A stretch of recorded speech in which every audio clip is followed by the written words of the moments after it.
شباب عاملين ايه؟ طمنوني عليكم. الفيديو التاني بتاع طريقة حل القطعة. دلوقتي هنحل قطعة مع بعضينا بكل برود. بص انا بقول ايه؟ بكل برود. تاني بكل برود، وبسجل لك الحاجة قدامي اهو على الايفون قدامي. تمام، عشان لو حد تمام في الفيديو، خلاص الدنيا تمام واتفرج على الفيديو والدنيا تمام، وحب بس يستذكر المعلومة ومش قادر ان هو يتفرج على الفيديو، عليك برضو وعلى الفويس. طيب، القطع دي يا جماعة قطع، هتلاقي أسئلة صعبة، هتلاقي أسئلة سهلة، ولكن الفكرة كلها الأساسية إن أنت يا شباب يا شباب محدش ينسى أول 3 سطور كده لازم تقرأهم. طب لا قدر الله حد مش عارف، قلت لك قبل كده شوف أكتر حاجة بتتكرر موجودة قدامك في القطعة هي دي اللي القطعة بتتكلم عنها، دي أول حاجة. تمام؟ طيب الحاجة التانية، لو سؤال بأداة استفهام هتاخد من تالت كلمة في السؤال لآخر كلمة في السؤال وتطلع الكلام من القطعة. طب افرض الكلام ده مش موجود، هتبص على الاربع اختيارات.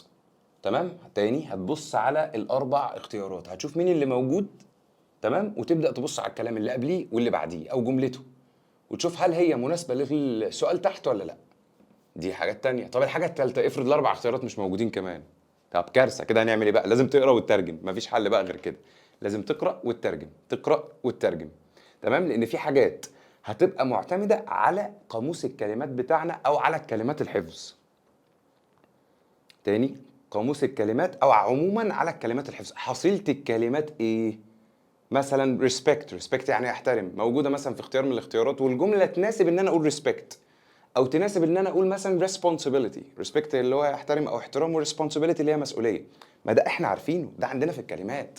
فخلاص انا كده اوريدي هبقى عارف حاجة زي كده. طيب يلا بينا نخش بقى على الموضوع على طول عشان ما نضيعش وقتنا. طيب، احنا هنا اهو بيقول لك school، في اول 4 سطور، هي اول 4 سطور يعتبر فقره لوحدها، فبيقول لك سكول يعني كده، معلش يعني بسم الله الرحمن الرحيم كده القطعه بتتكلم عن سكول. بيقول لك سكول is an institution that plays a pivotal role. pivotal role دي زي اللي انا كاتبها لكم في ورقه الباراجراف، vital role يعني دور حيوي، دور مهم.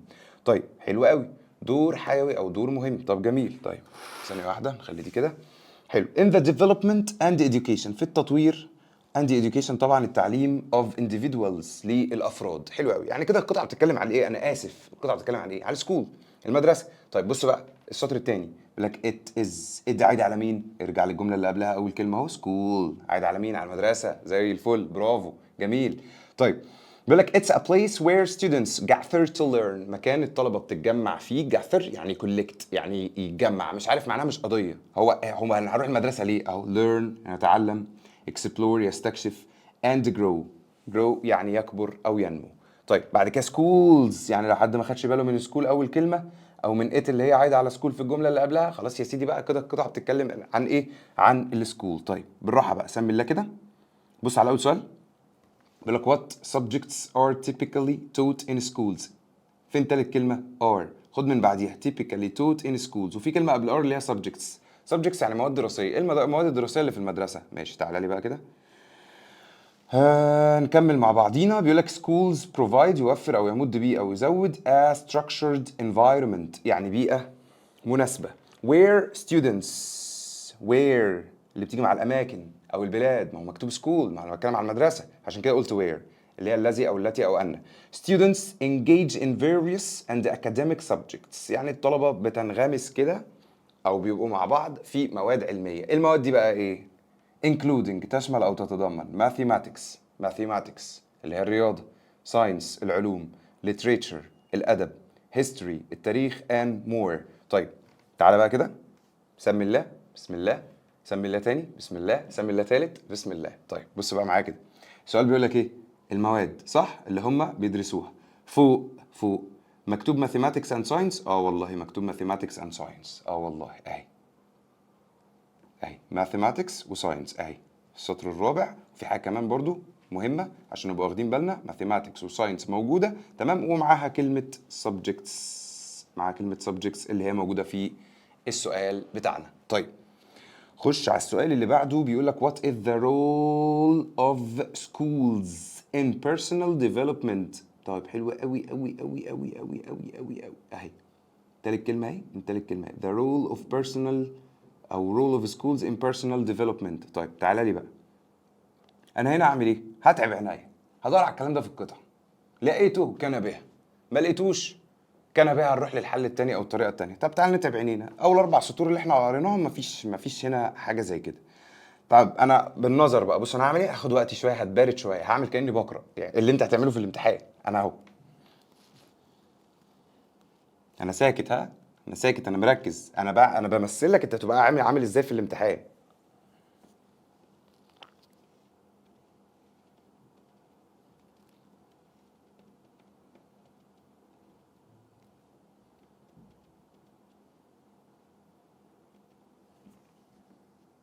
بص على السؤال تاني، بص افرض نسيت عادي يا سيدي اهو، بص على السؤال. of schools in personal development. طب ما ممكن واحد يجي يقول لي ايه، طب ما personal development اهي، personal development اهي، او رول اهي، وسكول اهي، وديفلوبمنت اهي، طب ما هي موجوده اللي هي في السطر الاول. طب ماشي، في حاجه معاها في الاختيارات، في حاجه معاها في الاختيارات، نمسح بس دي الزياده، في حاجه معاها في الاختيارات موجوده في السطر الاول. هم. في learn مثلا زي في السطر التاني، explore grow، مفيش، مش موجودة. طب انت كده بقى هتعمل ايه؟ هتضطر تعمل ايه؟ تكمل، كمل. انا عرفت الاجابة، انا قريت وترجمتها، اللي عارف يترجم طبعا عرف الاجابة، بس انا ثانية واحدة انا همشي معاك للاخر واخد اطول وقت فيها، والامتحان هيقضي والدنيا هتبقى تمام وزي الفل. بص بقى، هكمل اللي انا كنت بدأته من شوية، هكمل اللي انا كنت بادئه من شوية، ان انا بتعب عينيا.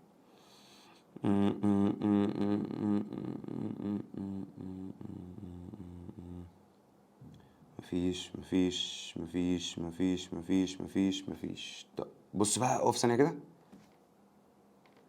they create يعني يبتكر. طب يا سيدي ثانية واحدة، في الاختيارات كلمة create حتى؟ الأولى فيها؟ لأ. التانية؟ لأ. التالتة في creativity اللي هو الفعل بتاعها create اللي هي شبهها دي، لو حد واخد باله اللي هي دي أهي. تمام، همسحها بس بقى تاني، أنا وريتها لكم أهو، بس همسحها عشان بس إيه، هنحتاج باقي القطعة طبعا في باقي الإجابات. يبقى create اهي. طيب قريبة منها، هو قريبة منها. طب الرابعة فيها create؟ لا. طب معلش برضو مش مقنعة قوي، صح ولا انا غلطان؟ مش مقنعة قوي. طب كمل. انا ما لقيتش حاجة من السؤال، انا اللي لقيته من السؤال فوق مفيش معاه حاجة من الاربع اختيارات، فخلاص انا هعمل ايه؟ يبقى لازم ادور على حاجة من الاربع اختيارات. طيب لو كملنا، انا وقفت هنا، كمل.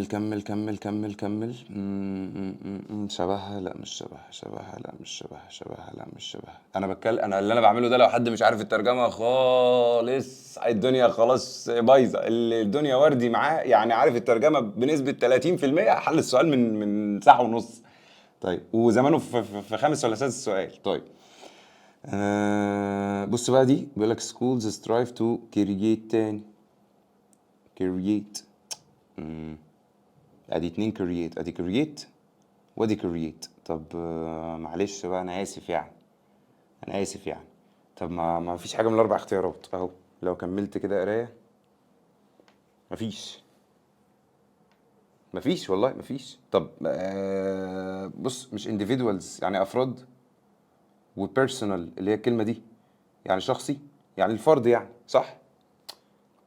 بص قبلها مكتوب ايه؟ develop، زي development اهي شبهها. انتو والراوند يعني هتعمل ايه في الفرد؟ هتطوره، هتنميه، هتحسنه.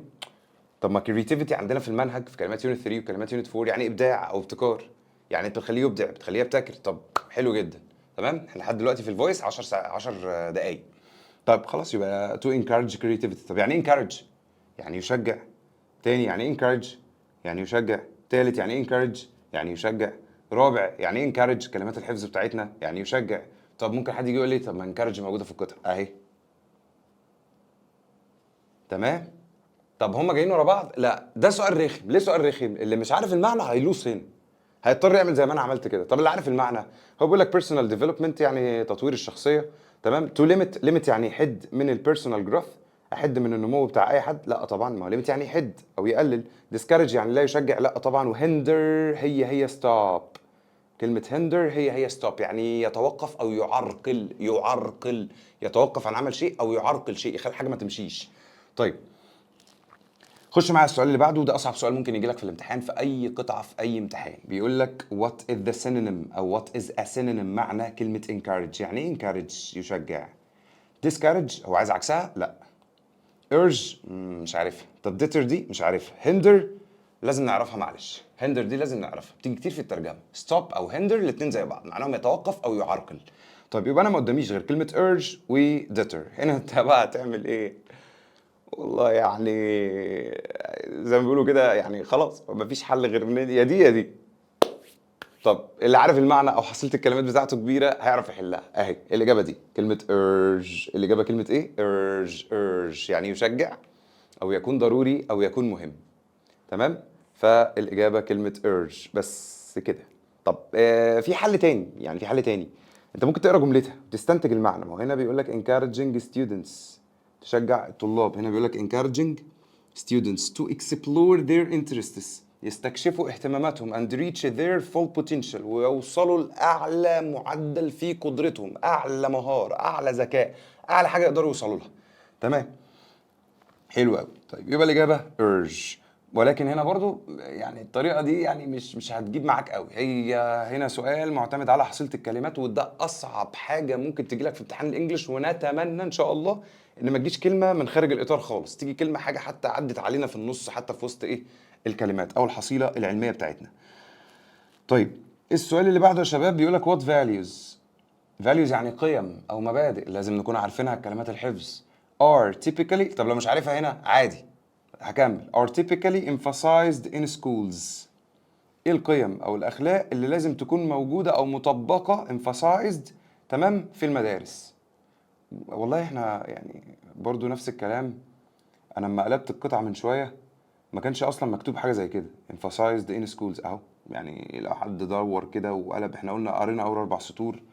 اللي في النص هنا مفيش اي حاجه من دول اللي هي emphasized دي خالص، مش موجوده. يعني مش موجوده.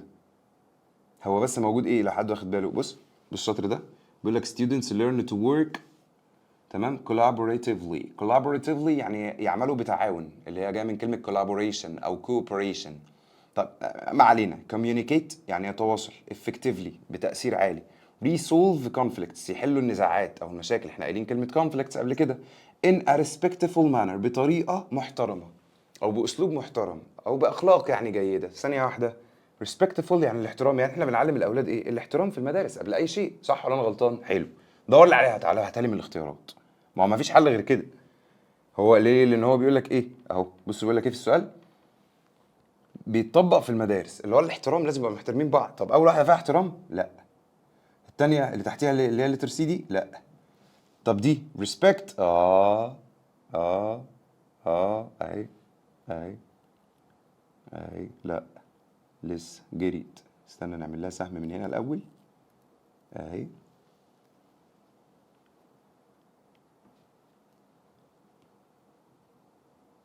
اهي اهي. بس انا عملت ايه؟ بص اللي انا بغني فيه من اول السنه مع الناس كلها، مع الناس كلها، وطول حياتي بغني فيه. اتعب عينيك. انت مش هتحل القطعه لما تتعب عينيك، لازم هتتعب عينيك. ما هو معلش الطلاب دول فين؟ السؤال بيقول لك المدرسه. طب الطلاب دول فين؟ ما هو اكيد في المدرسه. يعني حتى لو هو مش جاي لك سكول، لو مش قايلها لك يعني في الجمله واضحه وصريحه وقايلها لك في السؤال، ايوه الطلاب دول فين؟ في المدرسه.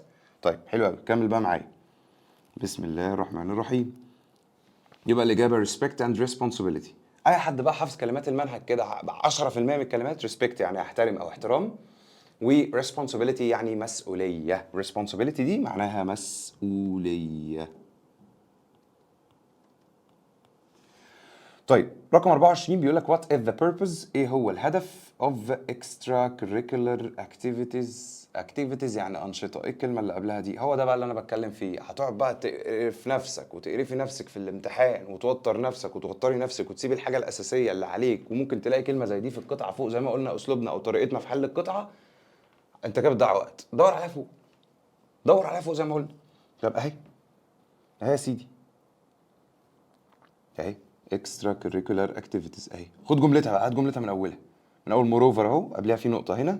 أو moreover schools offer a multitude of extracurricular such activities such as sports clubs and art programs. بعد كده these activities، كلمة activities اللي في الجملة دي مكتوبة تاني اهي، فهضطر ان انا اخدها، هضطر ان انا اكمل بيها لان هي متكررة تاني. لان هي موجودة في السؤال اللي هي activities provide students with opportunities to pursue their passions develop leadership skills and build friendships. انا يا عم انا بعرف اقرا ماشي، طب لو حد ما بيعرفش يقرا عادي علم عليها بس لحد ما توصل للنقطة، علم عليها بس اهي الجملة من اولها اهو اهو واهو. طب ثانية نغير اللون، الجملة من اولها اهو واهو. طيب نرجع تاني للون بتاعنا. طيب بالراحة بقى بسم الله، هتتعب عينيك اللي موجود اختار. دي موجودة to distract لا. طب to develop students talents and interests. نكمل يا شباب، عندنا كلمة develop students ليه كنا واقفين عندها develop students. طب لو حد بس تعب عينيه احنا قلنا develop students تمشي. طب هو ثانية واحدة، لو عملنا كده وطلعنا فوق في السطور اللي احنا معلمينها اهي develop موجودة، وطبعا طبعا طبعا ديفلوب لمين؟ ما احنا هنطور مين؟ ما احنا كده هنطور الطلاب اللي هم في المدارس اللي بيعملوا الأنشطة. طيب حلو قوي، يعني ديفلوب تنفع؟ اه تنفع جدا، هو اصلا مفيش غيرها.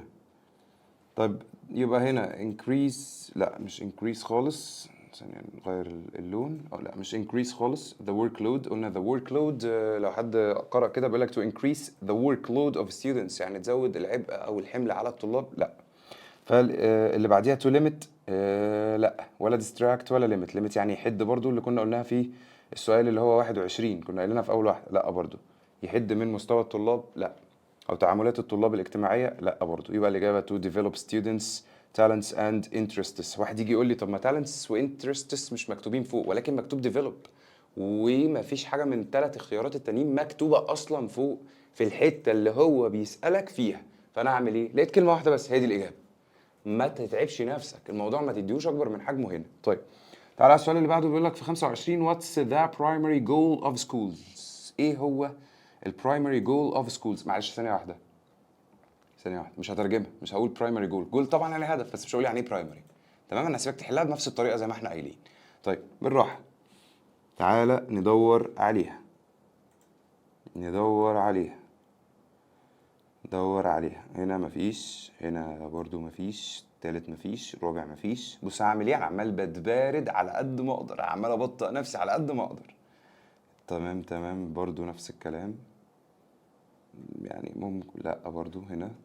انا يا جماعه كل جمله فيها سكول، يعني كل جمله فيها سكول انا بعمل اجي لها، يعني زي دي زي اول واحده، زي دي اللي في السطر التاني زي دي. تمام. هنا برضو لا لا لا لا، كل ده لا، كل ده لا. اهو نعليها شويه برضو، كل ده لا. هنا هي مثلا school also cultivate a sense of community and belonging. Schools strive to create and safe supportive environment. هنا برضو schools embrace technology to enhance learning experience. احنا قلنا ايه، انا عارف اقرا. طب اللي مش عارف يقرا عادي خدها بالنظر. طيب مفيش برضو، مفيش هنا schools اهي. اعمل انت ايه بقى، القطعه خلصت الحمد لله، القطعه خلصت اهي، مفيش تاني في سكولز تاني او في سكول مفيش. طيب تعالى بقى ننزل على السؤال، معلش كده يلا بينا. بيقول لك what's the primary goal of schools؟ ماشي. طيب احنا دلوقتي عندنا كده في حاجة بسيطة، ده السؤال 25 to provide entertainment لا مش موجودة مع أي واحدة، يعني تاني مش موجودة مع أي واحدة، تاني مش موجودة مع أي واحدة، يعني دي مش موجودة مع أي واحدة فيها schools لا. طب تاني واحدة to prepare students for the workforce لقوة العمل، تجهز الطلاب لقوة العمل، ما فورس يعني قوة، يعني نعمل جنبها علامة استفهام كده. طب to limit knowledge acquisition، limit يحد من المعرفة لا مستحيل. طب to shape the future of individuals، تشكل مستقبل الأفراد،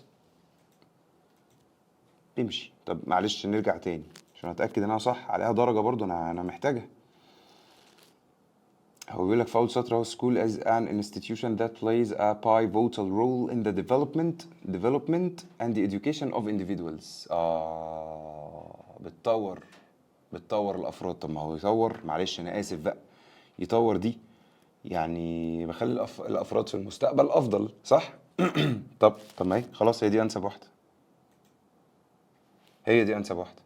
طيب بس انا ظللت ازاي جوه ازاي، محدش ينسى برضو الحته البسيطه دي عشان محدش يتضرر لا قدر الله في البابل شيت. طيب رقم 26 بيقول لك in the paragraph، في الباراجراف اللي قدامك او في الفقره اللي قدامك what does the pronoun they refer to. السؤال ده في اي امتحان في اي قطعه هديه هديه هديه هديه هديه، اوعى حد يخسره او يجي او ما يحلوش صح. طيب تعالى نطلع لذي ونخش على الجمله اللي قبلها ونشوف ذي عايده على مين. ذي اهي، ذي اهي.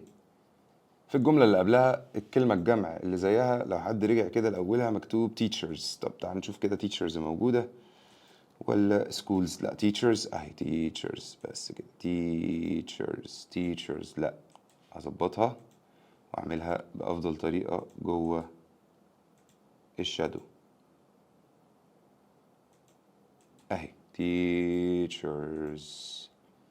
تمام، نعملها تاني، والله لا اعملها تاني، بس يا جماعة أنا عمال أتباطئ.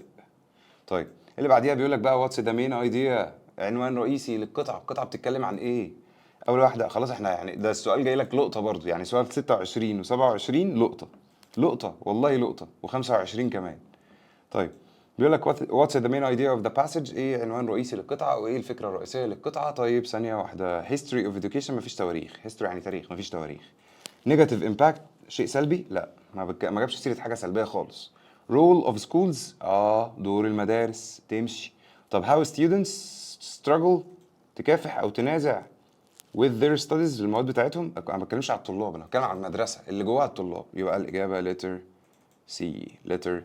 The role of schools in academic and personal development. academic مكتوبة فوق لو حد واخد باله اهي،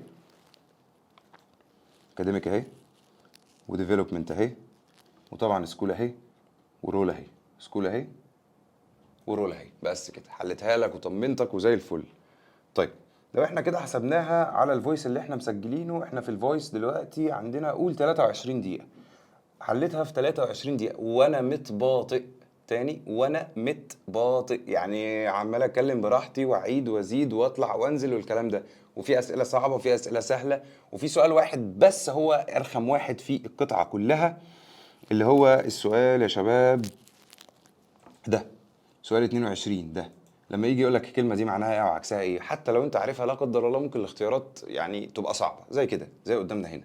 احنا استبعدنا الاولى والاخيره عشان احنا عارفينهم، تمام، وفي الاخيره كمان احنا قلنا هنعرفها، تمام، لان هي مش موجوده عندنا في المنهج. احنا قلنا بس زيها زي ستوب، فعايزك تبقى عارفها لانها زيها زي كلمه ستوب اللي هي كلمه هندر اللي هي HINDER اللي هي دي اللي انا عامل عليها اكس دي.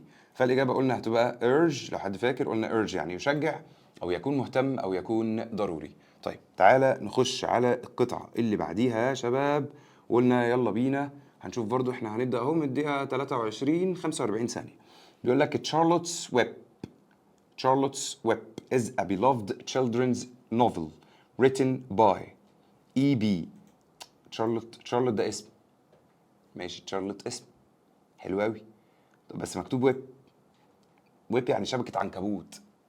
هو مش بيقول لك ويب سايت، مش بيقول لك موقع على النت، ويب يعني شبكة عنكبوت. يبقى شارلوت ده ايه؟ عنكبوت، سواء بقى هي ولا شي هنعرف. يعني بيتكلم على عنكبوت مذكر ولا مؤنث عشان القطعة، يعني مش بتكلم عليا أنا عشان القطعة. طيب بيقول لك the story follows the adventures of young pig. young يعني صغير، pig يعني خنزير. والله عارفها تمام، مش عارفها مش قضية، أهم حاجة young يعني صغير. named Wilbur، اسمه إيه؟ Wilbur who forms an unlikely friendship. likely ولا unlikely؟ unlikely يعني غير جيدة غير كويسة. طيب with a clever spider named Charlotte. كان صاحبه مين؟ Charlotte، ولكن العلاقة ما كانتش حلوة. sit on a farm. the book explores themes of friendship, loyalty and the power of words. خلاص ماشي، اقف عند الحته دي. ماشي او يا عم لحد حته تشارلوت دي انا قريت يعتبر اول 3 سطور اهو، فهمت بس ان القطعه كده ايه بتتكلم عن عنكبوت. طيب حلو قوي. قبل بس ما نبدا عايزين نعلم اللي احنا خلصناه ده كده تمام. خلي دايما النوتة معاك، انا قلت قبل كده خلي دايما النوتة معاك وتبقى كل حاجة تمام بالنسبة لك عشان تسهل على نفسك الدنيا. خلصت ايه، عملت ايه، اهو واكتبها. انا خلصت القطعة بتاعت المدرسة اهو، schools passage. تمام. طيب نخش بقى على القطعة اللي بعديها بتاعة تشارلوت. كل حاجة اكتبها، كل حاجة خلي ليها شكل معاك عشان تبقى مذاكرتك منظمة ومذاكرتك منظمة. طيب أول بقى سؤال، بص معايا، بيقول لك what happens، يعني ماذا يحدث أو إيه اللي حصل to Charlotte at the end، في نهاية القصة. إيه اللي حصل له في نهاية القصة؟ مش هينفع تجيبها من دماغك. عايز تعرف حصل إيه في نهاية القصة، المفروض إن هي تبقى في الجزء ده يا شباب، في الفقرة الأخيرة اللي هي في الجزء ده. المفروض ان هي تبقى في الجزء ده. ايه اللي حصل في النهايه؟ يعني انت ممكن تلاقي كلمه مثلا at the end في الاخر مكتوبه عادي، يعني ممكن تلاقيها مكتوبه، فانت يعني او finally مثلا او in conclusion او to sum up زي ما بنيجي مثلا نختم اي موضوع والكلام ده، يعني اللي هي معناها في الخاتمه. طيب هنبص هنا بالنظر، لقينا حاجه من دول كان بها، ما لقيناش هنضطر بقى نبص على الاربع اختيارات ونشوف مين اللي موجود منهم في القطعه، ما فيش حل غير كده. تمام. طيب هنا اهو انا بدور على كلمات تدل على نهاية الموضوع او نهاية ايه اللي حصل في القصة. في كلمة end اهي بس مش مكتوب وراها اي حاجة. teaching him valuable، يعني لو عملنا كده اللي وراها مش الاولى ولا التانية ولا التانية ولا letter C ولا letter D، مش وراها نفس الكلام. لا مش وراها نفس الكلام. هتروح مكمل، هتضطر تكمل كمل كمل كمل كمل. بص دي، بص دي كده، ولا سحر ولا شعوذة. بص دي،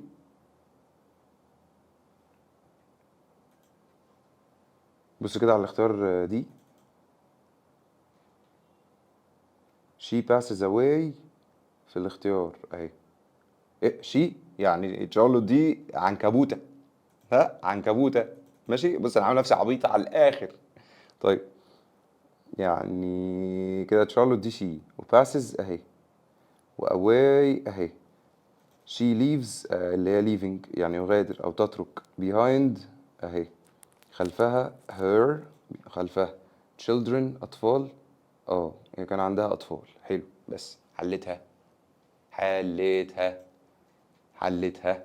قلت لك النهايه بتاعت اي قصه، بتاعت اي موضوع، بتاعت اي حاجه هتبقى في الاخر في الفقره الاخيره.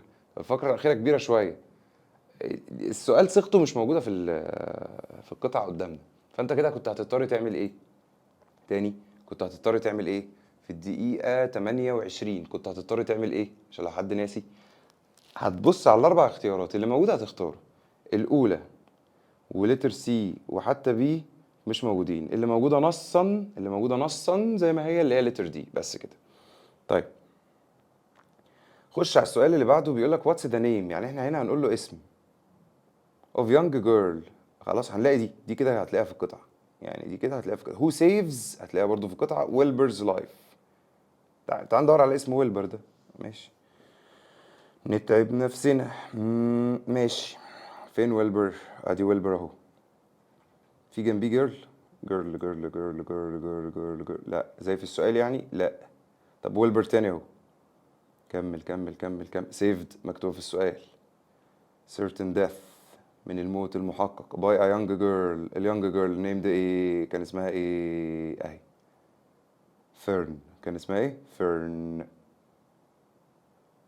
كان اسمها ايه يا جماعة؟ اسمها فيرن. تمام، حلو قوي، حلو جميل. طيب بعد كده عندنا letter C، بيقول لك what lesson does Wilbur learn from Charlotte. ويلبر اتعلم ايه من تشارلوت؟ ولسن طبعا يعني درس. ماشي، تعالى برضو نشوف ويلبر وتشارلوت بقى مع بعض.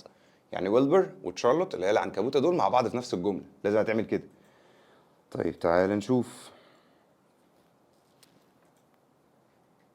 هنا مفيش، خلاص هنا دي مفيش، لان هنا كانت فيرن تمام اللي هي البنت الصغيرة.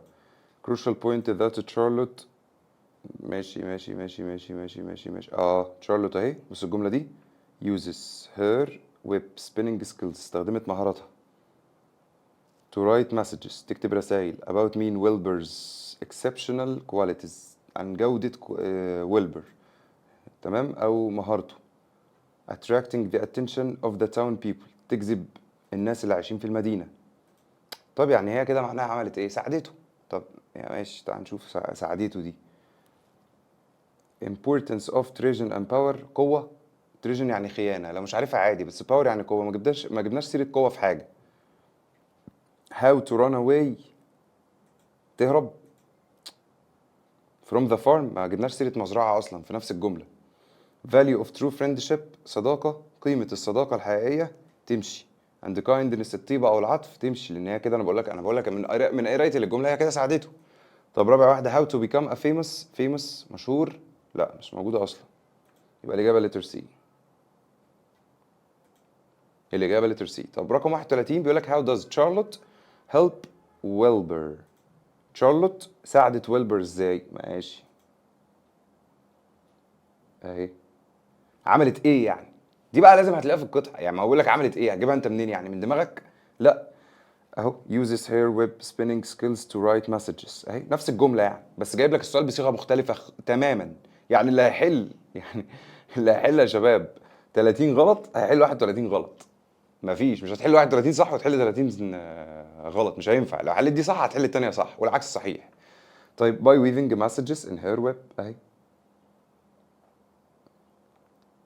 اهو يبقى 30 31 عندنا في الدقايق، يعني قول من 29 ل 32. 30 31 الاجابه سي والاجابه ايه. الاجابه سي والاجابه ايه. طيب نخش على 32. طيب 32 بيقول لك who occasionally assists Wilbur، assist يعني يساعد، و occasionally يعني حديثا او مؤخرا. مش عارفها عادي مش مشكله. فين تالت كلمه assist هي help. مين اللي ساعد ويلبر؟ تعال نطلعها.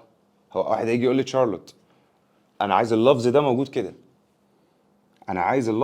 كده، هدور على السؤال الاول. ما حدش يستعجل. احنا لو حد واخد باله من حاجه، احنا تشارلوت قلناها كذا مره، فاتقل ارسى بالراحه واحده واحده. طيب انا حتى والله كاتبها قدامي في الملاحظات هنا، ان انا هنا لازم ابقى تقلان كده واحده واحده كده وراسي، مش بحله خلاص يعني. كاتبها قدامي في الملاحظات حتى عشان افكر نفسي. طيب بص كده، تعال ندور عليها. اجيب القطعه من اولها. لا لا، مش مكتوبة اسيستس ويلبر دي ولا هنا ولا هنا. هدور على اي حاجة فيها ويلبر. ها هنا يعني وهنا، اللي هو دي واللي هو دي، مفيش.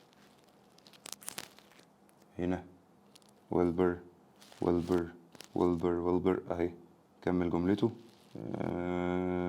مفيش. ويلبر جملته مفيش اسيست.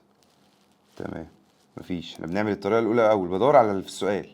اهي Templeton the gluttonous rat يعني فار who occasionally assists Wilbur. اهي السؤال occasionally و assists و Wilbur، بس جميل. يبقى اسمه ايه؟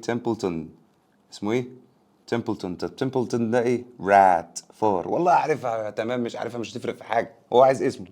تمام. ده مش عارف تقراها، هي اللي موجودة معاها مع الكلام اللي في السؤال، اللي هو ايه؟ occasionally و assists و Wilbur، بس ما جبش حاجة من دماغي.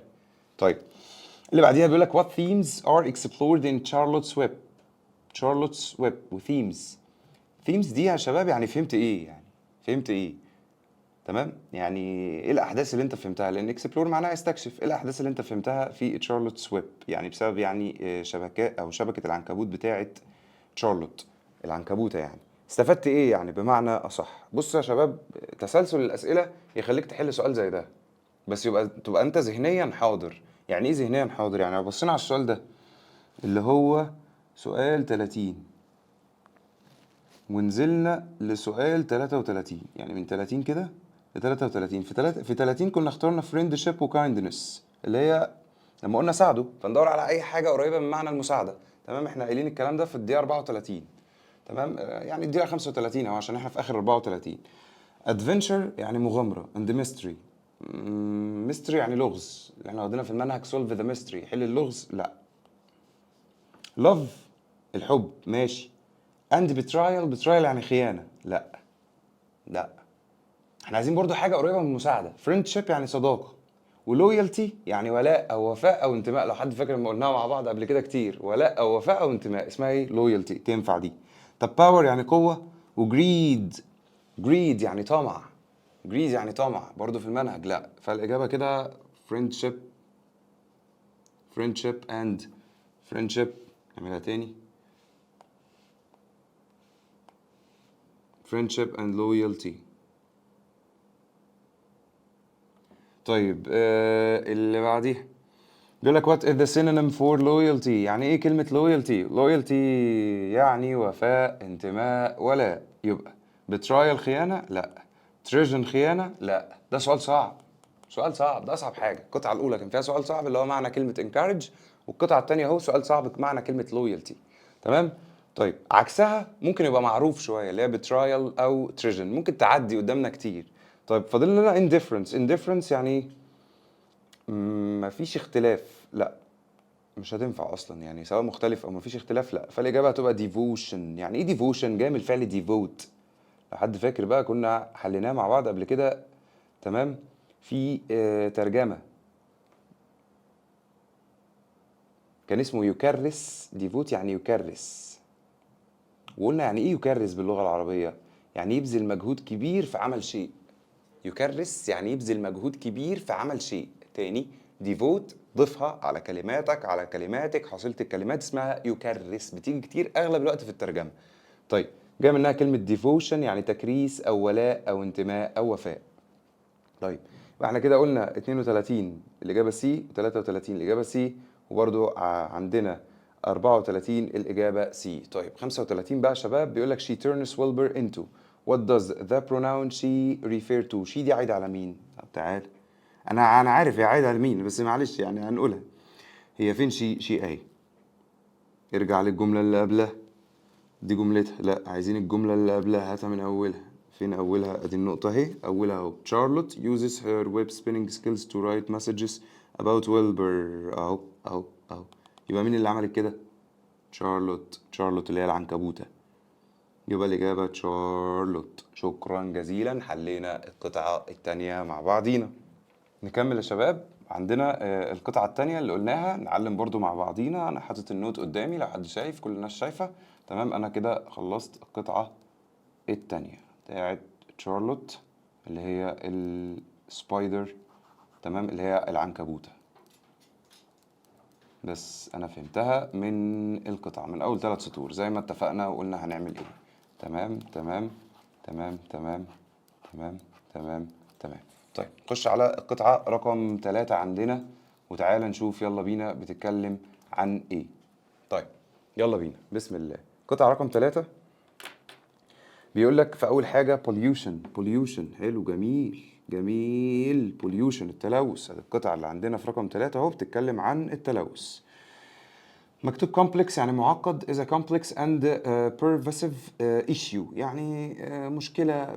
pervasive يعني معقد برضو، يعني هي أو مربك. تمام، يعني مشكلة معقدة ومربكة.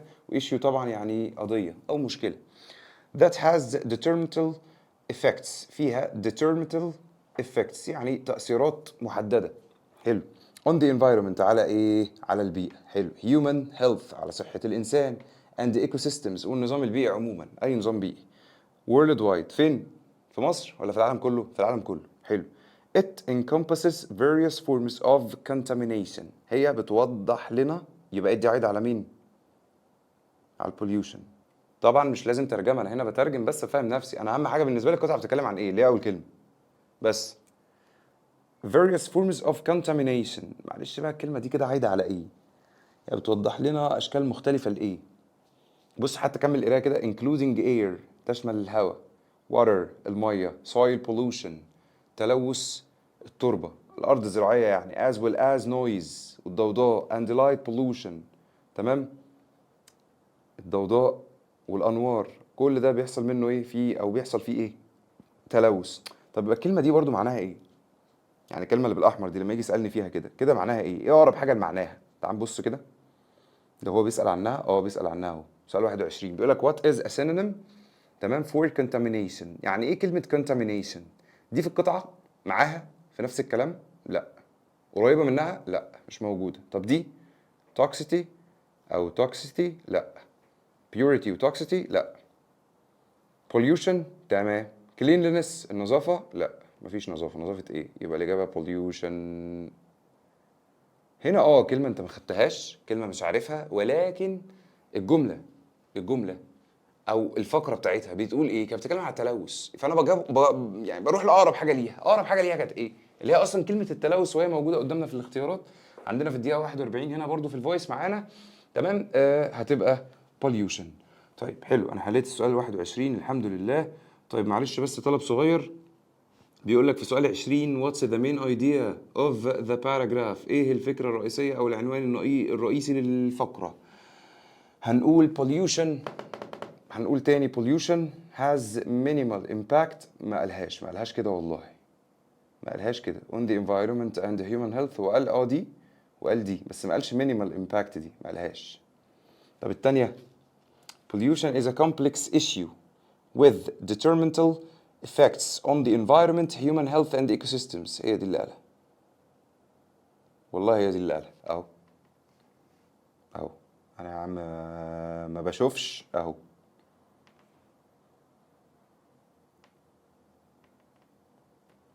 اهي واهي. انا ما بشوفش خالص اهو. انا ما عملتش حاجه تاني، ما عملتش اي حاجه.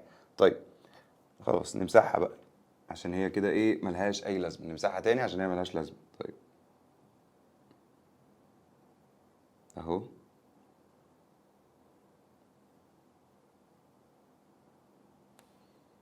خلاص احنا كده مش محتاجينها في اي حاجه. طيب هنرجع لموضوعنا كده. الحمد لله حلينا 20 وحلينا 21 من فهمنا بس اللي الحته بس الاولى. جيب القلم تاني.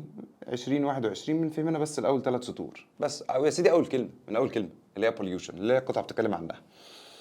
سؤال 22 بيقول لك what does the pronoun it عايدة على مين؟ it عايدة على مين يا جماعة؟ احنا لسه قايلينها it عايدة على مين؟ اهي it اهي عايدة على مين؟ بصوا يا جماعة انا عمال اباطئ ازاي، عمال ابطئ نفسي. it عايدة على مين؟ it عايدة على مين؟ it هي فين it اهي. ارجع للجملة اللي قبلها اهو. اول كلمة مكتوب ايه؟ pollution. خلاص يبقى it عايدة على التلوث اهي. it عايدة على التلوث. نعملها تظليل احسن عشان برضو يبقى الدنيا تمام بالنسبة لنا اهو.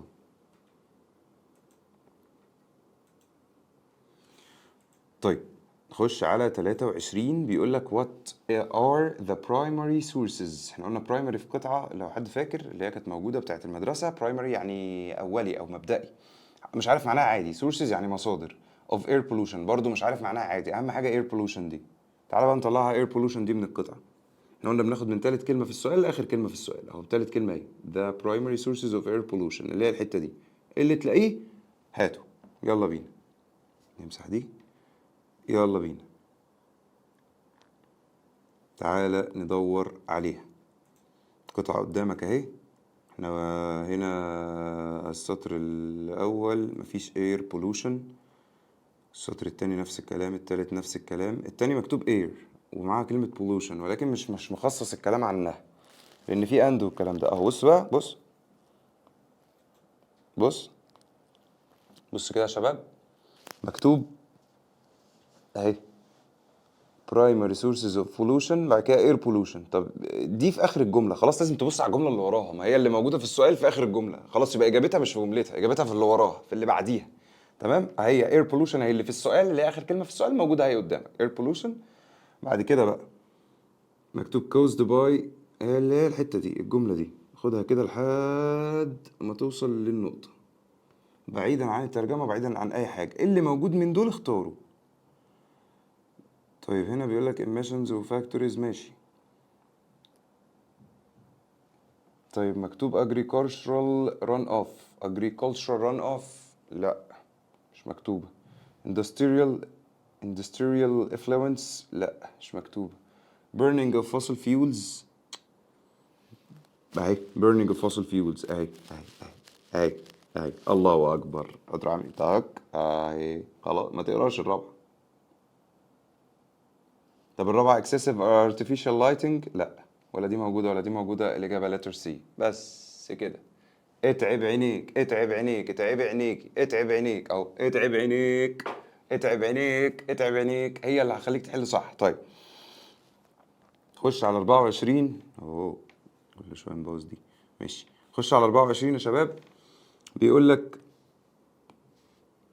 which form of pollution، انهي نوع من التلوث can lead، ومن تالت كلمة pollution can lead to soil degradation and affect agricultural productivity. لو حد عنده ترجمة ب2 جنيه وعارف المنهج بس بيسهل الدنيا على نفسه. soil يعني تربة يعني الزراعة.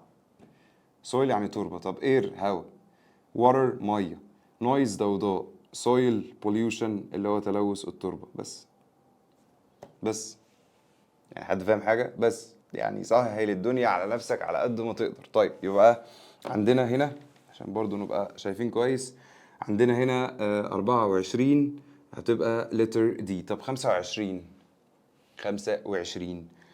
بيقول لك what are the impacts of pollution on human health. تعال نطلعها من القطعة. تعال نطلع الكلام ده. the impacts of pollution on human health. يلا بينا. impacts of pollution on human health. تعال نطلعها. هنا مفيش. برضه هو قايل human health في الأول. هي بتأثر على صحة الإنسان طبعا. التلوث بيأثر على صحة الإنسان بس مش مخصص الكلام. فلو ما لقيناش هنضطر نبص على الإجابة زي ما عملنا في القطعة اللي قبل كده. برضو هنا تمام مفيش. كل ده مفيش.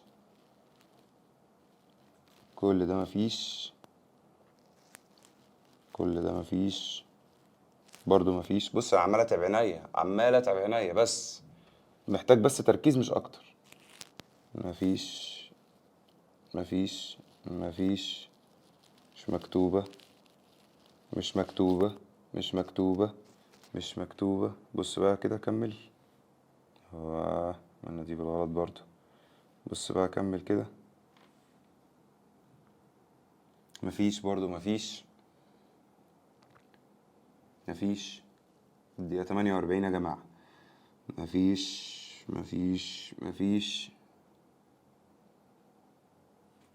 مش موجودة. طب تعمل ايه بقى؟ تعال هات الاختيارات. هي بقى مفيش حل غير دي. ما لقيناش هنضطر نروح للمعنى. اخر حل اللي هو المعنى. اللي عارف المعنى من الاول حلها. والله العظيم حلها. طيب reduced incidence of respiratory diseases. reduce بتقلل. التلوث بيقلل ولا بيزود؟ ده بيبعد حياة الناس. طيب اعتقد يعني بص حتى من مدى ادراكك بقى reduce و decrease ما الاتنين معناهم يقلل. الاتنين غلط. الاتنين زي بعض. هتختار دي هتسيب التانية ليه؟ غلط. طب انت كده ما قدامكش غير بي او دي. ما قدامكش غير دي. يا بي يا دي. طيب تعالى بقى بي ودي دور على واحدة منهم موجودة في القطعة بس زي ما هي كده. يلا بينا. بسم الله. بي اهي. polluted water bodies can lead to waterborne diseases. أمراض بسبب المية. دي موجودة. بي موجودة ماشي. طب دي دي اللي فيها كلمة آثمة. كمل. طب ما ناخدها من أول هنا. يعني مش موجودة فوق. تعال ناخدها من أول هنا. ممكن طلب بس يا شباب. شايفين كلمة pesticides دي أو fertilizers يعني أسمدة أو مبيدات حشرية. لازم نكون عارفينها. و improper يعني غير مناسب. كلمات الحفظ. و waste يعني يستهلك.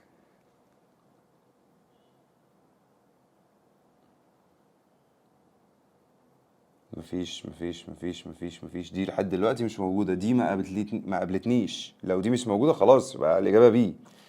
مفيش.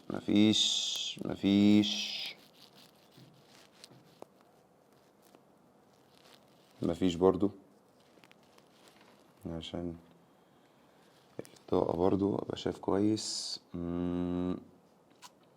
مفيش. طب معلش، بصة أخيرة عشان تبقى قلبك مطمن أهي. من الأول مفيش. رابع سطر مفيش. خامس سطر، سادس سطر، سابع سطر، تامن سطر. عايزين برضو نبقى عارفين دي. productivity طبعا يعني إنتاجية، المنهج، كلمات الحفظ، حصيلة الكلمات. agricultural يعني زراعي. impacts تأثيرات، تمام. of pollution طبعا يعني التلوث. طيب نعمل دي ونكمل. مفيش اهي. ثانية. آثمة. ممكن حد يقرا يقول لك دي أسماء. والله يا عم شفتها آثمة، شفتها أسماء، تمام. هو آثمة ليها كذا معنى. ممكن تمشي بمعنى التهاب رئوي، ممكن تمشي بمعنى أمراض رئوية، لا يعني كتير. المهم إن هي مرض، تمام. خليها التهاب رئوي عشان تبقى الدنيا بس بالنسبة لك إيه أسهل خالص. طيب بالراحة. يعني زي كلمة lung diseases يعني اللي مكتوبة بعديها قريبة منها. هو هنا بيقول لك elevated rates of asthma. تعال نبص عليها كده فوق في القطعة. هي فين asthma اهي؟ اللي معاها مش موجود، يعني اللي معاها مش موجود. وهنا ادي pollution ماشي. طب تعال نبص كده تحت. السؤال بيقول لك pollution on human health. لا، الإجابة B. هي دي اللي موجودة بالظبط، لكن دي مش مكتوبة كده. دي مش مكتوبة. دي موجودة بس مش مكتوبة كده. وبعدين كلمة increase لازم كل الناس طبعا تبقى عارفاها. ما هو increase يعني ايه؟ يعني زود. فخلاص هي كده هنزود ايه؟ هنزود الامراض اللي هي جايه عن طريق ايه؟ الميه. ان انت تشرب ميه مش نظيفه، ميه ملوثه، فهتبهدلك بقى، هتسبب لك حاجات كتير. بس حليتها اهو. حليتها بس عشان مختلفين ما بين بي ودي. اللي موجود اخترت زيه بس. رقم 26 بيقول لك what measures are involved. خد من تالت كلمه measures are دي خلاص وقف. measures يعني معايير او مقاييس. عارفها تمام، مش عارفها عادي. involved in لازم تكون عارفها، يعني مشارك فيه أو مشترك فيه. in addressing pollution. يعني إيه بقى addressing pollution؟ يعني تعريف التلوث. يا عم سيبك من كل الرغي ده ووجع القلب ده. تعال ندور على الكلام ده في القطعة.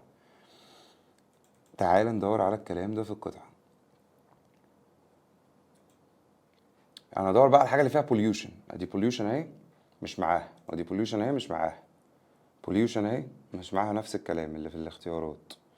هي ممكن دي يعني عيني لمحتها كده. يعني ممكن أعمل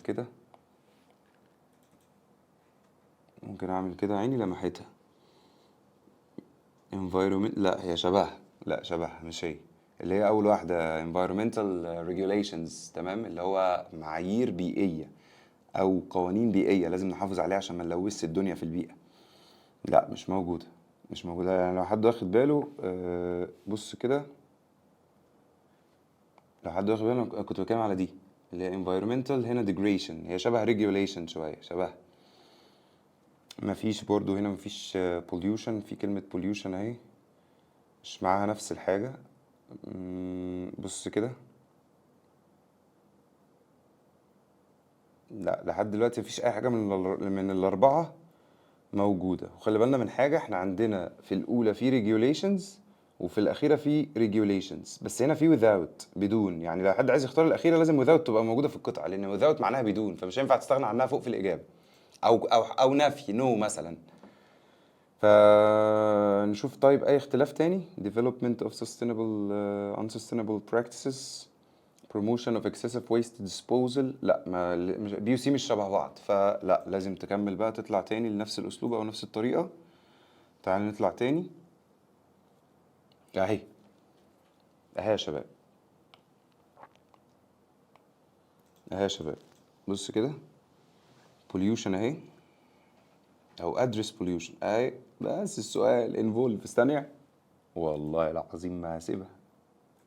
طب لا مش هينفع تصغر للاسف. ادي address ودي pollution ودي involve اهي.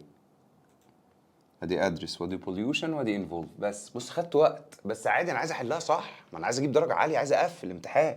طيب تاني بقول تاني، اللي عارف المعنى من الاول هيحلها واكس وهيزمانه خلص القطعه، بس انا عمال اتباطئ على قد ما اقدر.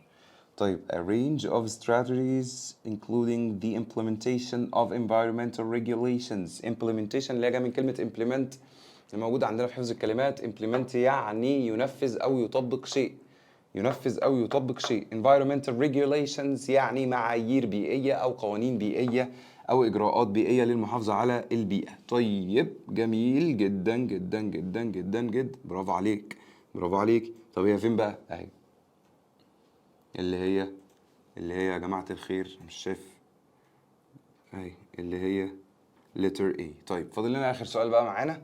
تمام، احنا كده 56 دقيقة بالظبط، ساعة يعني ولا شيء يذكر. انت بتحل بطريقة فهم على اي قطعة مهما كان مكتوب فيها ايه بالانجلش.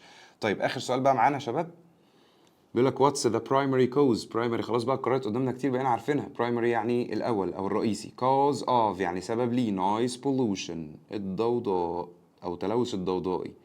والله يا شباب احنا بص agricultural لو قريت يعني agricultural اللي هي الزراعي لا، واكتيفيتيز يعني انشطه زراعيه. طب industrial emissions انبعاثات من الصناعه لا. industrial يعني صناعي لا. transportation وسائل مواصلات تمشي. excessive بص artificial lighting يعني ضوء ايه؟ ضوء صناعي لا طبعا. انا بقول لك ايه الضوضاء، ضوء اللي هي اللمض يعني واللمبه والكلام ده لا طبعا. فالاجابه ايه؟ transportation يعني وسائل المواصلات. وسائل المواصلات. تمام بس كده. طيب محدش بقى ينسى زي ما بنعمل خلصنا اهو، تروح اعمل كده تمام تمام تمام تمام تمام تمام تمام تمام تمام. ال 27 سؤال وعملناهم صح، الدنيا تمام. وراح كاتب هنا كده قطعة التلوث.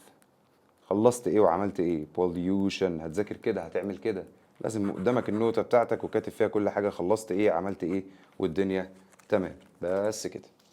طيب يلا بينا ننقل على القطعة رقم 4. خلصت كده. خلصت كده بس انا عايز بيزا. فاضل واحدة. خلاص لما نخلص خالص احسن. خليه يجي لو مستعجل. لا عشان هنرفع دي عشان ما بيصورش على الباك جراوند. ماشي. فخلينا لما نخلص كله احسن. طب اخش يعني ماشي. اكمل.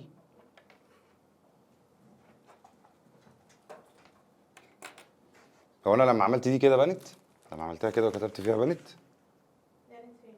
اللي انت بتكتبه مستحيل. هنا. هو هيبان انت بتكتب لكن مش هيبان انت بتكتب ايه. اه ده بس اللي بيبان يعني. بالظبط. اه ماشي ماشي ماشي. انا قصدي لا صورتي انا لما ببقى طالع ده هيبان. هي هيبان انت خدت نوت وكتبت. لكن كتبت ايه هيبان مش انت باين. كتبت ايه. ماشي ماشي عشان بس الدنيا تبقى ماشية مظبوطة وزي الفل. هيبان ايه لو في دروب بقى فوق كده. لا ما عندناش دروب من فوق بقى. ما عندناش. فاهمني؟ بس نخلص دي. خلاص طب ما اخلص دي بقى واعمل الترجمة بالمرة. ماشي. ماشي. الترجمة دي هتبقى لا الترجمة دي بسيطة، انت مش تاخد وقت خالص. براحتك يعني. ماشي. القطعة الرابعة يا شباب معانا، وبكده نكون إن شاء الله قادرين إن إحنا نحل أي قطعة في أي امتحان مهما كان صعوبتها عن طريق الطريقة اللي إحنا قلنا عليها وبديلها. والبديل التالت اللي هو حتة الترجمة بقى اللي مش هيبقى قدامنا غيرها لو لا قدر الله الطريقة الأولى والتانية الدنيا وقفت. أول حاجة هنا بيقول لك success النجاح. حلو. is multi أو a multi-faceted concept. مش عارف معناها عادي، أنا هقول لك معناها بس أنا مش عارف معناها دلوقتي وأنت بتقرأ وأنت بتحل وأزمت معاك في الامتحان عادي. أنا مش عايز أترجم القطعة، أنا أول حاجة أهو success. طب حتى بص while success الجملة التانية يعني كده القطعة بتتكلم عن ايه؟ عن النجاح. طيب يا عم ماشي كمل. لو كملت كده السطر التالت فاضي، الرابع مفهوش، الخامس اهو success اهو. بص مكررة كام مرة في أول فقرة؟ 3 مرات في أول فقرة بس، في الفقرة الأولى دي 3 مرات أهو. فأنت بقى يا معلش يعني خلاص أنت كده عرفت القطعة بتتكلم عن إيه. يعني إيه بقى success is a multifaceted concept that transcends mere achievement and encompasses personal fulfillment. يعني إيه؟ يعني النجاح تمام متعدد أو فكرة متعددة أو طريقة لها أفكار كتير. يعني كل واحد ممكن يبقى ناجح في مجاله بطرق مختلفة تمام، وتقدر تحقق إنجازات أهو اللي هي achievement. وencompasses يعني توضح لنفسك وتطور من نفسك أو تحسن من نفسك personal fulfillment ان انت تبقى شخص ناجح، يعني تحقق انجاز بس. growth نمو طبعا. realization of one's aspirations يعني تبقى مدرك او ملاحظ اي حاجه بتحصل حواليك، تبقى شخص ملهم، عندك طموح، عندك حماس. تمام، زي كلمه ambition، يعني زي كلمه ambition اللي هي طموح، AMBITION. طيب بالراحه بقى، تعال نبص وننزل على السؤال الاولاني. بيقول لك what's the main idea. جميل، عنوان للقطعه. main idea، محدش ينسى بالله عليكم. main idea و suitable title of the passage أو of the paragraph أو of the essay of the email of the letter، أي حاجة عنوان مناسب للقطعة. main idea أو suitable title يعني عنوان مناسب للقطعة. تمام؟ طيب القطعة بتتكلم عن إيه؟ لو حد ركز كده، القطعة بتتكلم عن إيه؟ Success is solely defined by external. لا مش مكتوبة، مش مكتوبة كده في أول سطر. هي بي. ليه بقى؟ عرفت منين؟ ولا سحر ولا شعوذة، أنا مش شاطر ولا حاجة. أهو اهو يا جماعة، اهو نفس الكلام اللي في السطر الأول وفي السطر التاني هو اللي في الاختيارات، اللي هو letter B. التالتة طبعا لأ، الرابعة طبعا لأ. بس يعني fulfillment مكتوبة، success مكتوبة، encompasses مكتوبة، growth مكتوبة، realization aspirations مكتوبة بس. طيب اللي بعد كده يا شباب، عندنا سؤال 29 بيقول لك what's a synonym for fulfillment. يعني ايه fulfillment؟ احنا قلنا يعني نحقق انجاز يا عم. لا، حل بالاستبعاد الاول. احنا قرينا والقطعه بتتكلم عن النجاح، فانا هقرب لاقرب معنى ليها. ماشي. failure يعني فشل، لا حافظينها. disappointment احباط. اللي مش حافظ او ناسي او مش عارف حاجه زي دي، لا لازم تعرفها، لازم طول ما انت في ثانويه عامه لازم تعرفها. تمام. failure يعني فشل، disappointment احباط، defeat يعني هزيمه. خلاص أنا ما قداميش غير كلمه ايه، achievement، اللي هي اصلا القطعه بتتكلم عنها انك تحقق انجاز، تبقى ناجح، يبقى achievement، يبقى fulfillment يعني achievement.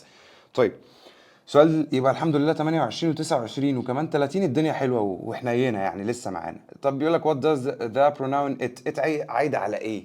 يعني it هنا عايده على ايه؟ احنا عدينا الساعه كده يا جماعه في الفويس، عشان بس الناس تبقى عارفه. ممكن في الفيديو تلاقي الوقت مختلف او الدقايق، عدد الدقايق مختلف، عشان اللي عايز الفيديو تمام واللي عايز بعد كده يدعم بالفويس برضو تمام، والدنيا تمام وزي الفل. طيب بيقول لك in the sentence، في الجمله it involves cultivating a growth mindset. refer to بتشير الى ايه؟ refer to يعني يشير الى، refer to يعني يشير الى، ومحدش ينسى. معلش برضو هكتب الكلمه دي according to، يعني بالنسبة لي. يعني الكلام اللي بعد كلمة according to دي موجود في أي قطعة، خد الكلام اللي وراه وطلعه من القطعة. according to يعني بالنسبة لي، يعني بيقول لك الإجابة موجودة في القطعة فوق. طيب تعالى نرجع بقى لسؤالنا تاني. هي فين ثانية نمسح الحتة الزيادة دي ونقفلها. طيب هي فين أهي. حلو قوي، جميل. أهي. ارجع للجملة اللي قبلها. تعال نرجع للجملة اللي قبلها. أول حاجة في الجملة اللي قبلها دي النقطة أهي، الجملة أهي true success. ماشي، يعني النجاح، ماشي حلو. أهي عمال أتباطئ على قد ما أقدر، والله عمال بص يعني عمال أتباطئ. وأسئلة كل قطعة بنحلها ولا حد واخد باله، في أسئلة تقيلة وأسئلة وسط وأسئلة سهلة. أنت بقى خلاص أنت عرفت الطريقة، امشي بقى زي ما أنا قلت. بس طبعا هرجع أقول من الأول تاني، اللي عارف المعنى هيحلها وسلام عليكم. طب اللي مش عارف نص نص، اعمل الطريقة اللي أنا قلت عليها. طب اللي مش عارف خالص، افضل بقى تعب عينيك على قد ما تقدر لحد لما تلاقي الحاجة. طب ما لقيتهاش، هتبص على الأربع اختيارات اللي تلاقيه تعمل مفاضلة ما بينهم. يعني مكتوب ازاي؟ زي القطعة اللي فاتت كده، لما في القطعة التالتة لما لقينا بي ودي، بي موجودة ودي موجودة، ولكن بي كانت موجودة يعتبر نصا، ودي ما كانش موجود منها غير كلمة واحدة، فخلاص اخترت بي. طيب اللي هي بتاعت امراض الرئه والكلام ده، لما قلنا بتيجي من التلوث او تلوث الهواء بقى او الميه، على حسب ساعتها كانت ايه. طيب تعال نخش على سؤال 31. طب احنا كده الحمد لله سؤال 28 نعلم عليه تمام، 29 تمام، 30 تمام، الدنيا تمام وزي الفل يعني، مفهومين سهلين. طيب سؤال 31 بيقول لك what are the characteristics يعني خصائص. characteristics يعني خصائص، عارفها تمام، مش عارفها عادي مش عايزها، بص على اللي وراها. of the path to success، طريق النجاح. خصائص ان انت تبقى عندك نجاح او ناجح، او طريق النجاح بتاعك يعني يبقى عامل ازاي. ماشي، تعال نطلعها من القطعة. تعال نطلعها من القطعة. ماشي. تمام تمام تمام. الفقرة الأولى لأ. لا، الفقرة الأولى اهي مكتوب، ده الفقرة الأولى اهي. اهي characterized زيها زي characteristics. طب ثانية واحدة نتأكد كده، في وراها حاجة من اللي وراها ده، في منه؟ يعني اللي وراها ده كده في منه ولا مفيش؟ نمسح بس دي كده عشان ما نبوظش الدنيا، ونقفل الدايرة بتاعتنا. يلا بينا. اللي وراها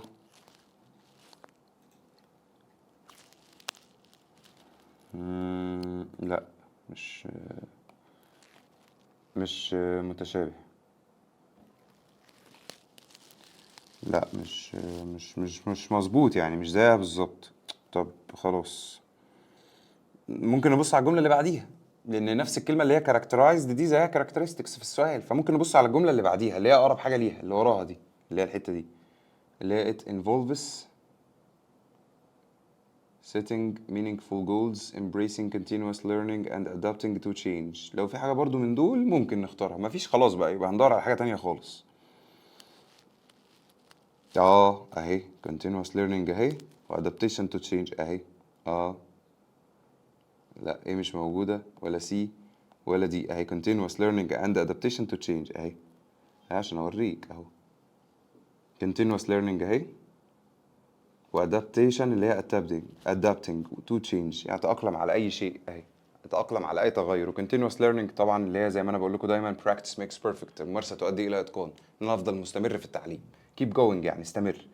طيب رقم الحمد لله 31. نقول 32 يعني. بيقول لك what is the essence of true success. أنا شفتها قبل كده كلمة true success دي، شفتها قبل كده.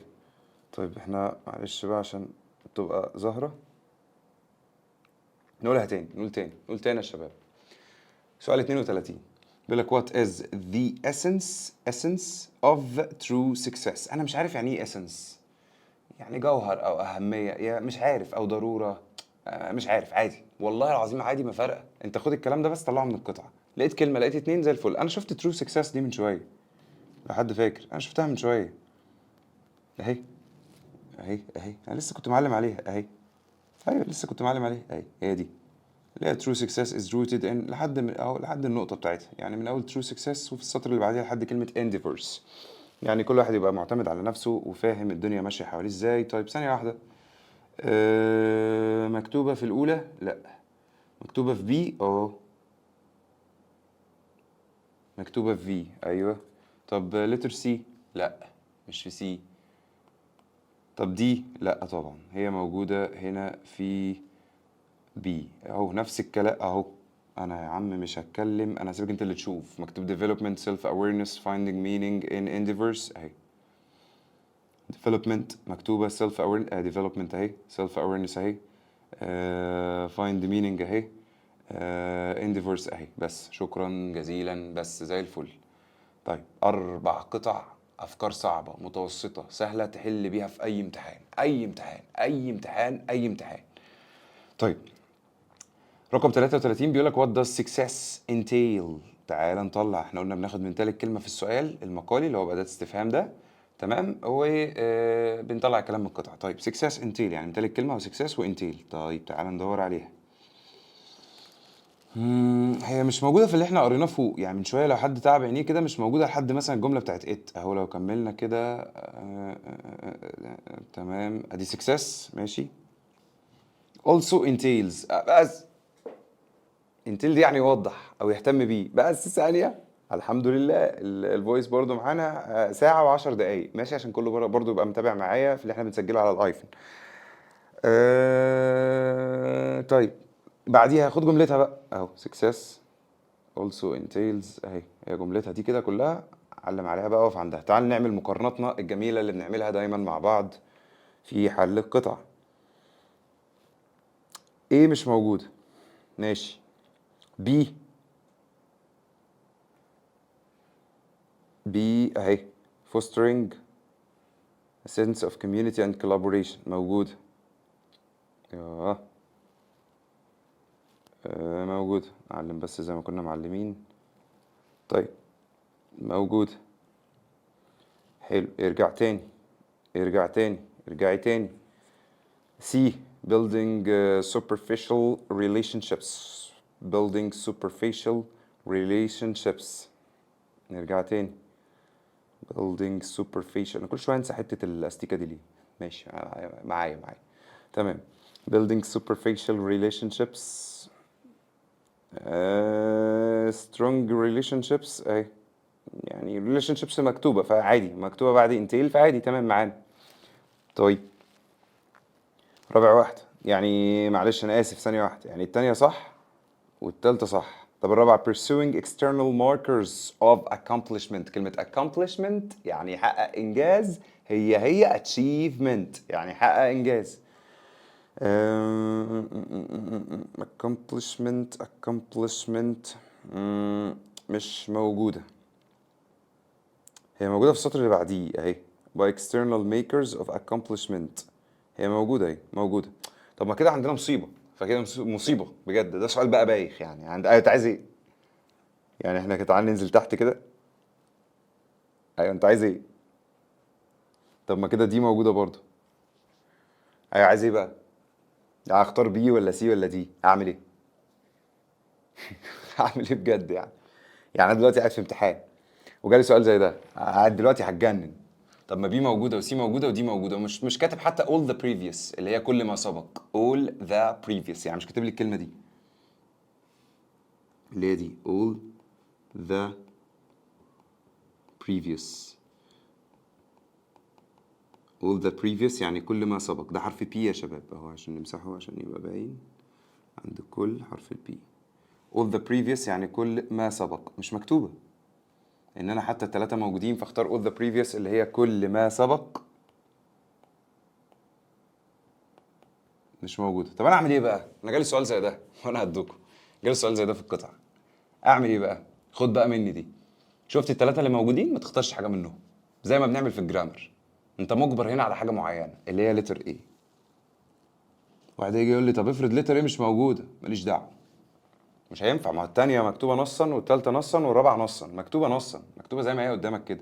فانت بقى بص، تعال ندور، لقينا ايه كان به حلو، خلاص يبقى احنا تمام في الامان. طب ما لقيناهاش، هيبقى شكك وانت قاعد كده في اللجنه 50%، يعني هتنفع ما تنفعش وانت وحاطط ايدك على قلبك تمام، ولكن هي اللي هتنفع. طيب بص بقى معايا، انا بقول لك هي اللي هتنفع ليه؟ مش عشان قريت القطعه، عشان الثلاثه موجودين في القطعه وموجودين نصا، فانا مش هجري اختار واحده منهم. انا لو اخترت واحده منهم سبت الاثنين التانيين ليه؟ مش هينفع. طيب لو بصينا الجمله اللي فيها انتيل قبليها على طول اهي، بيقول لك embracing failure as a stepping stone to growth. يعني لازم تفشل الاول بعد كده عشان تقدر تنمي نفسك. يعني الفشل الاول عشان تقدر تحقق نجاح. طب ثانية واحدة، مكتوبة كده؟ مكتوبة.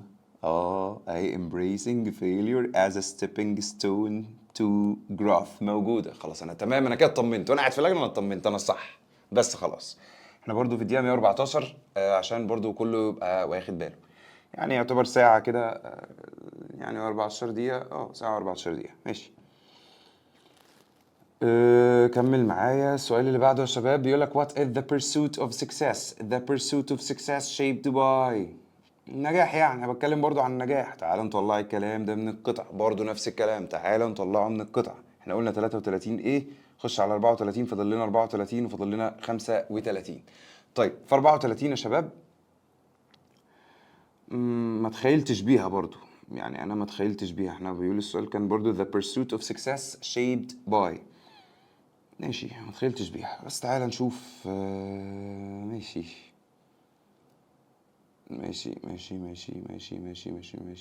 اهي pursuit of success لقيتها.